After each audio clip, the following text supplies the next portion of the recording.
Always true. We ask the questions. What is needed in the world?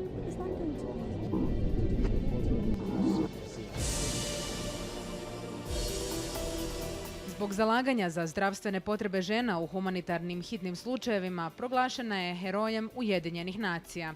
Od 2021. je zamjenica generalnog direktora Međunarodne organizacije za migracije. U njenoj ingerenciji su sve operacije koje vodi organizacija IOM. Gotovo 20 godina radi za UN. Ranije je bila šefica osoblja dugovječne UN-ove Agencije za pomoć palestinskim izbjeglicama. Ugochi Daniels za Al Jazeeru govori o trenutnoj migrantskoj situaciji u regiji i svijetu, kvaliteti i dosegu politika usmjerenih prema migrantima te svom iskustvu. Mrs. Ugochi Daniels, welcome to the program of Al Jazeera Balkans. Thank you so much. It's wonderful to be here. Can we start with you telling us you work for IOM? Yes. Can we start with you just trying to clarify a little bit the differences in different UN agencies tackling migration? We know that there is UNICEF, there is UNHCR, there is IOM. So maybe just to clarify it a little bit for our audience. So there's a whole UN family that has come together to work on migration. We have the UN network on migration, which is actually made up of, I think, about 13 different UN entities. And that's because migration is about people and the issues that they deal with when they're moving. And those are diverse issues. So you need a diverse group of entities, such as the UN, as we say, to accompany them on the journey. So if you mentioned UNHCR, because part of the people on the move are those in need of protection, asylum seekers or refugees. You mentioned UNICEF. Of course, UNICEF is particularly looking at issues around children, unaccompanied children, education for children who are on the move. The UN Population Fund is looking at how it impacts women and girls. What does it mean to be on the move and you're pregnant? What does it mean to be on the move and you have a small child? And then, of course, for the UN Agency on Migration, IOM, we're looking at all aspects of what people experience when they are on the move. And it's critically important because there's so many UN agencies, as there should be, working on this, that we're coordinated, that the work that we're doing links up well. There's some things that are very specific to IOM. So for instance, border management, what we call border management. How do governments control their borders in a way that is humane, that ensures protection, but also allows them to protect the sovereignty of their country, for example. Another example is migration health. How do you deal with the health of people on the move? Another area that we deal with is what we call legal identity, because many times people who are moving don't have papers, or they've lost their papers, or they don't have access to their papers. So we, as IOM, look at all aspects of migration, even before people decide to leave. Prevention, we work on root causes, but we also work on all of the issues that they have when they move, as well as issues that they have when they get to their places of destination. How do you integrate in a different culture? How do you learn the language? How do you have access to health or education? So it's a very wide spectrum of activities. And actually, we're now in Sarajevo, in Bosnia. And here on the ground, especially because of the whole migration situation here, we have actually seen all these different agencies in action, which is, bringing me to question, how would you rate the current migration situation in Bosnia and Herzegovina and the region of the Western Balkans? So what we see in the Western Balkans is that it has become a very important transit region that migrants pass through. We see that the numbers have gone back to where they were before COVID. Just last year, almost 200,000 migrants passed through the Western Balkans. And at the same time, we also see people leaving the Balkans. About 5% of those, 5% every year are but from the local population, that's what you mean? Yes, from the local population. So it's very dynamic. It's also a reflection of what's happening around the world, because it's not just what you see happening in Western Balkans is not just because of Western Balkans. It's what's happening around the world that makes people decide to move, and they're transiting through the Western Balkans. But having said that, one of the things I have seen, and which is why it's so great to be here in person in Sarajevo, is certainly the commitment of the Western Balkans to deal with the issue, to address, to ensure good migration management. There's a political commitment, but there's also the commitment for action. So while we're here in Sarajevo, it's actually for the Western Balkans will come out with an action plan on how they're going to deliver on commitments from last year in Skopje, commitments from Tirana. So in summary, migration in the region is very dynamic. It's driven by a range of factors outside of the Western Balkans, but also within the Balkans. It's local, it's international, it's regional. But my key message, or IOM's key message, is that there can always be win-win solutions for the countries of origin, for the countries of transit, for the countries of destination. And my final point is that for those who come from the Western Balkans and who have left, their remittances that they send back are now 10% of the GDP of Western Balkans. That's huge. So they are contributing to development. They're outside of Western Balkans, but they're contributing significantly to the development. And what we see around the world is the contribution to development by remittances continues to increase and is far more than international assistance as well. There's actually some communities of the diaspora in the world that are very much benefiting the countries of origin. They're benefiting the countries of origin with remittances, with the knowledge and skills that they bring, but also in the countries of destination where they are. Just to stay on this point for a second more, since this is definitely an issue here, you know, the population is decreasing, not just because of immigration, it's just, you know, the natality is not as it should be. But what would be IOM's approach to this high immigration rate, for example, from here? You said we have benefits from the remittance. Is there a need to encourage people not to leave, or to come back? Or are you now in a phase where you try to find solutions with the status quo? Okay, there's a lot there to unpack. So first and foremost is that, and as I had said before, migration should be a choice that people have, right? So we are certainly not in the business of encouraging or discouraging, but we do want to support options so that you don't feel you have to go irregularly and that there's risk of smuggling, there's risk of trafficking, etc.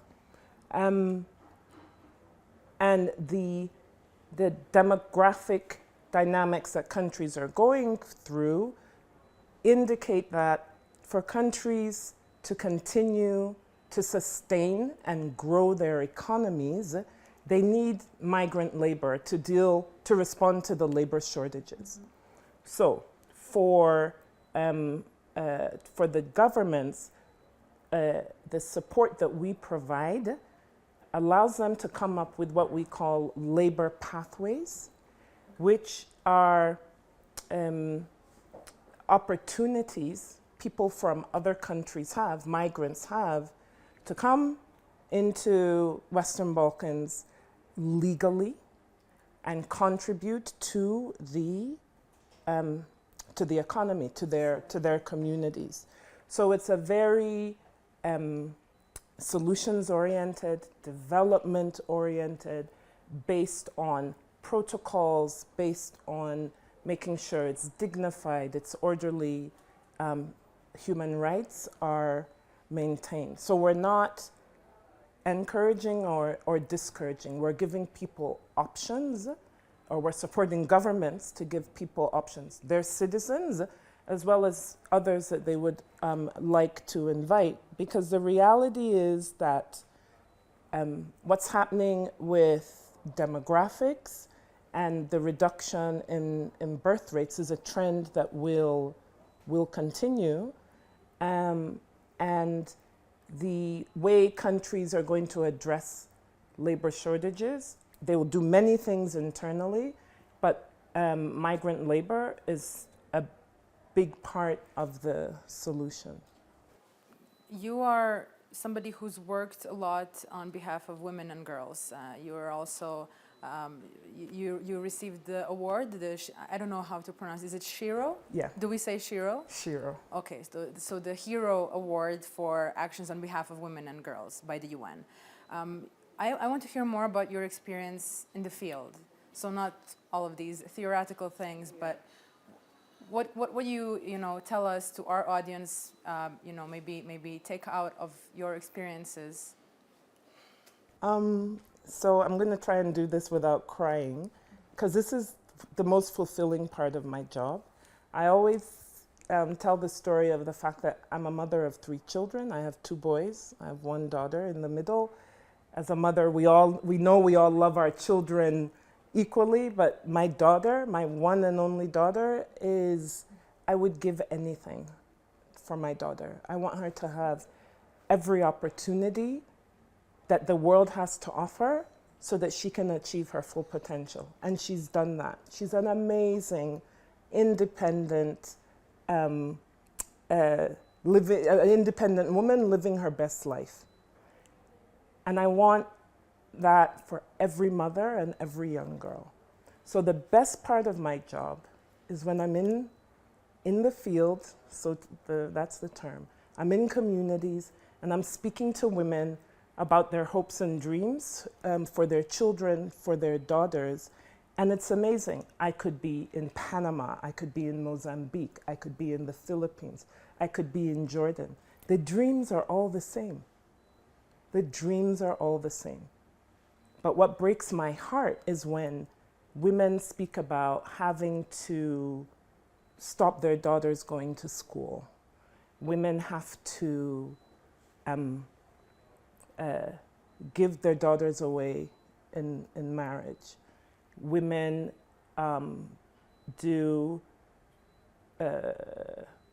let their daughters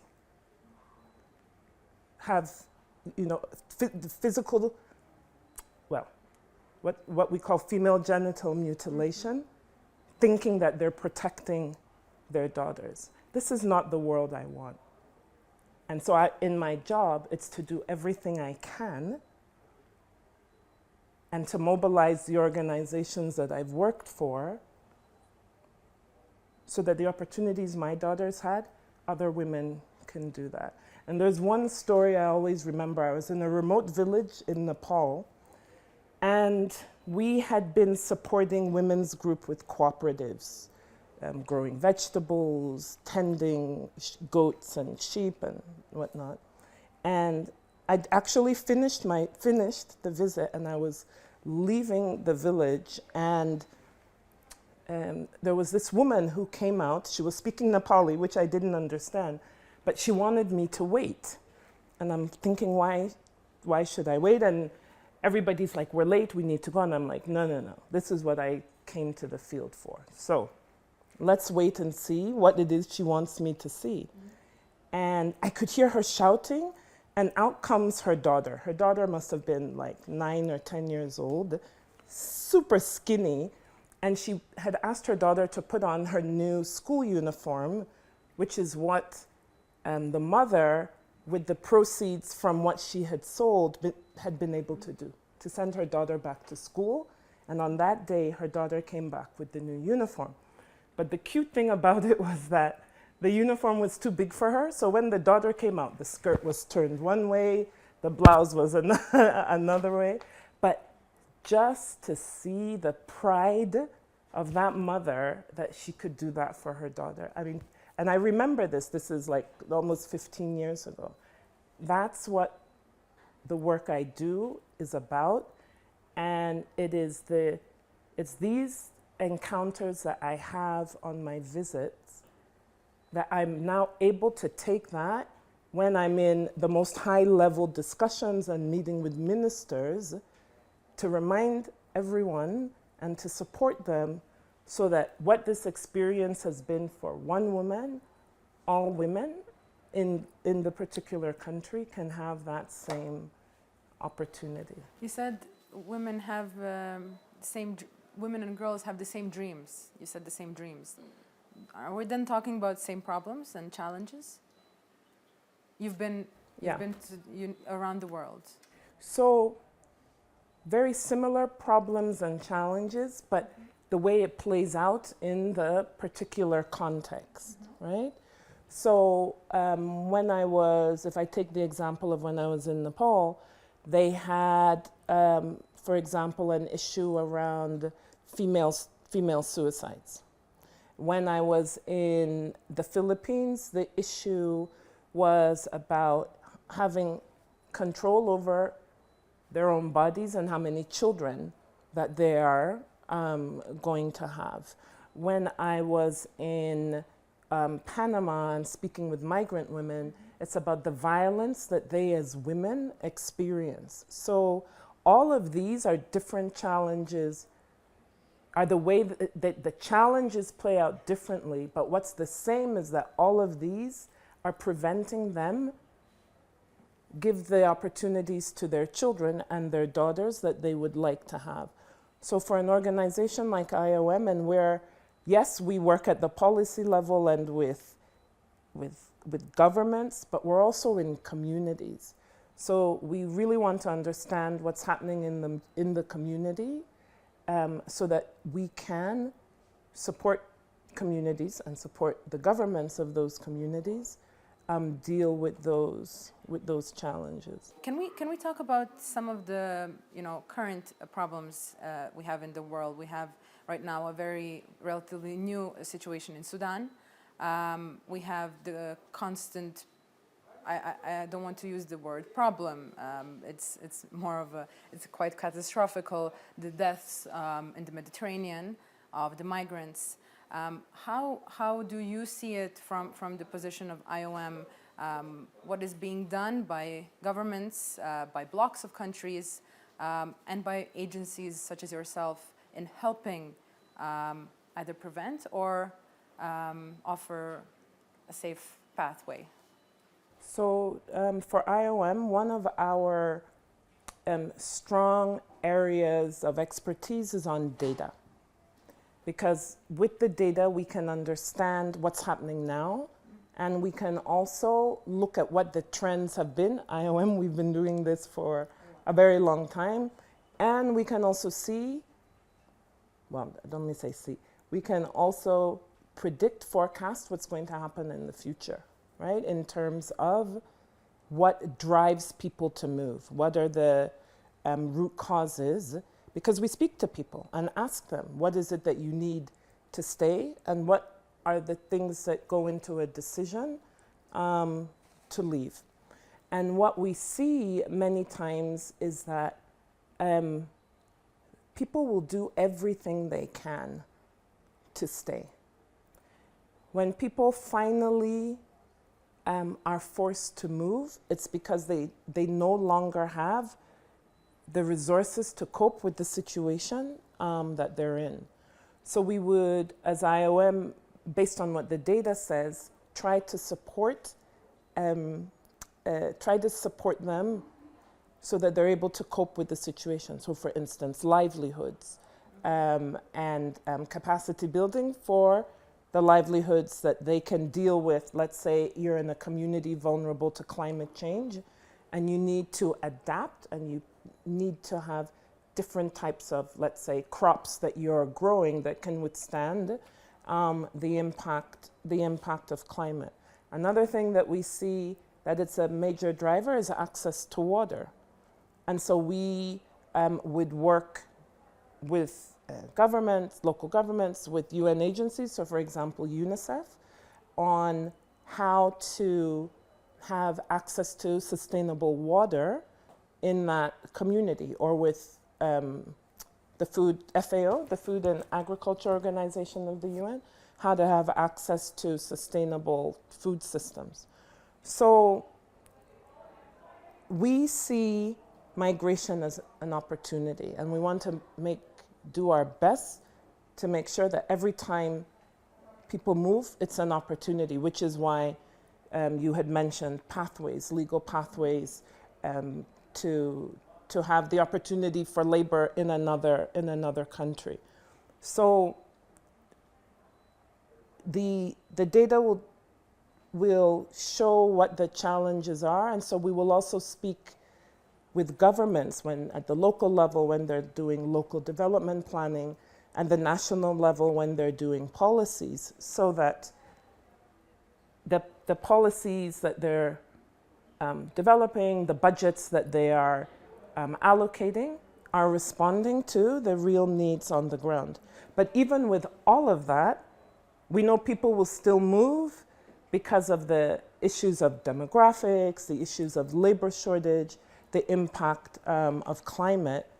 So then we also invest in preparedness and anticipating what's going to, well, we invest in supporting government and partners to anticipate and prevent as much as possible. So for IOM, what I think I want your listeners to really appreciate about how we work is that it's very much related to the context. So you may see IOM in Sarajevo, well, in the Western Balkans,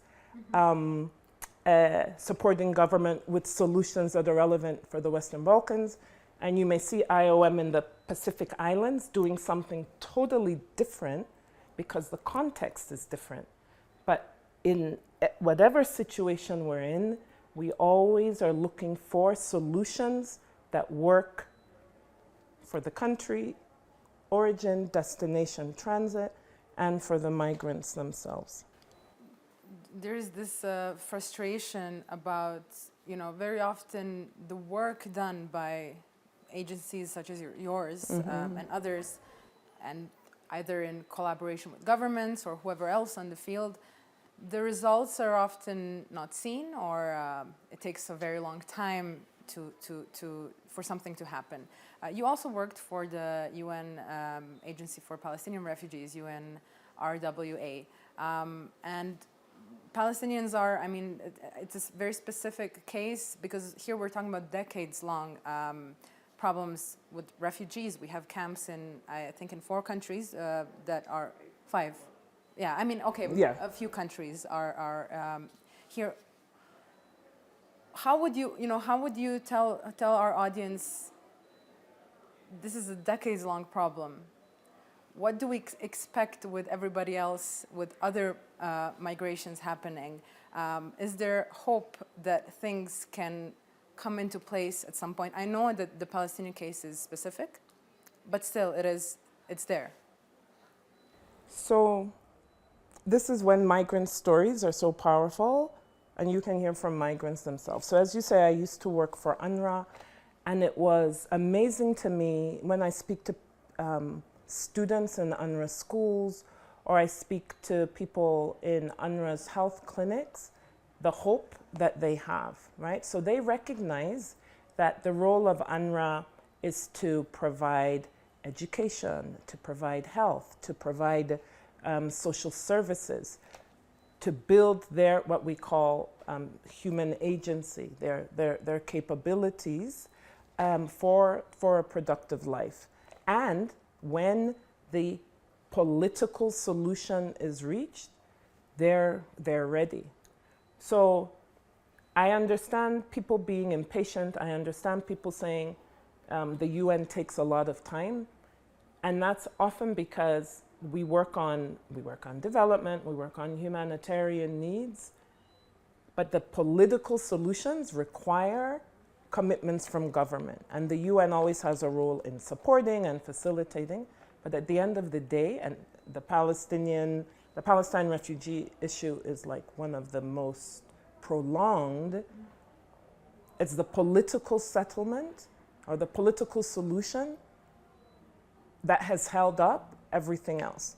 But certainly for the UN, even in the absence of a final political solution, that doesn't mean that we are not going to invest in people. That doesn't mean we're going to abandon people. We will always accompany people where they are and with the challenges that they're dealing with.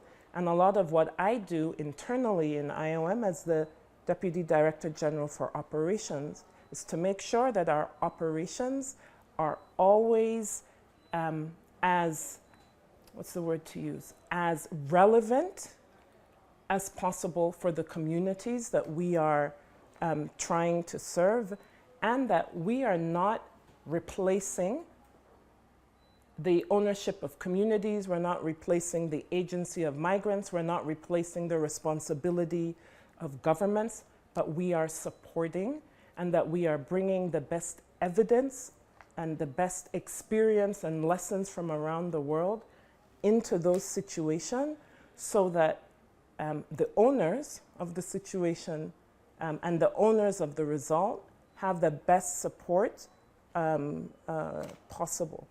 And I think what I really want to leave you with in terms of this question is that we believe in people and we support people. And for as long as it takes, we will be there to support whatever their final, the final solution that they're seeking until that's achieved. Whether it takes 75 years or it takes 75 days. I wish you good luck for the benefit of us all, and thank you for trusting us. Thank you for this conversation. It's been my pleasure. Thank you for having me. Thank you.